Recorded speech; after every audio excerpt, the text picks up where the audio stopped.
Ya, di mana selain mempertahankan pemain di Indonesia Megawati Anggreni, Respak mengambil keputusan yang tidak bisa dan berbeda dari yang lain. Kohejin merekrut Fanja Bukilik untuk mengisi draft pemain asingnya untuk mengaruhi kerasnya kompetisi pada musim ini. Tanda tanya besar sempat menghinggapi keputusan pria berusia 44 tahun itu lantaran Megawati dan Bukilik sama-sama berposisi sebagai oposit.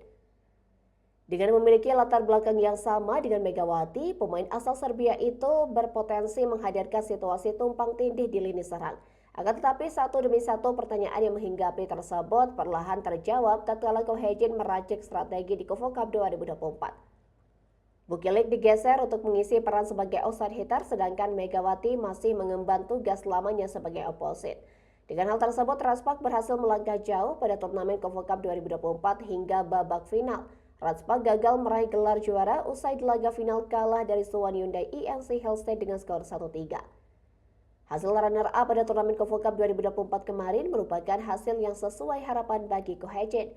Usai gelaran Kufo Cup 2024, rasa percaya diri menyelimuti Kohejin di mana dia merasa bisa berbuat banyak musim ini. Dengan mengandalkan Megawati dan Bukilik, Kohejin menegaskan Raspak bisa langsung melejit pada awal kompetisi.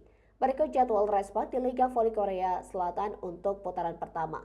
Minggu 20 Oktober pukul 14 WIB Raspak versus GS Caltex, Jumat 25 Oktober pukul 17 WIB Raspak versus AI Papers, Rabu 30 Oktober pukul 17 WIB Raspak versus IBK Altos, Minggu 3 November pukul 14 WIB Raspak versus Haibas, Jumat 8 November pukul 17 WIB Raspak versus Hyundai, dan Selasa 12 November pukul 17 WIB Raspak versus Pink Spider.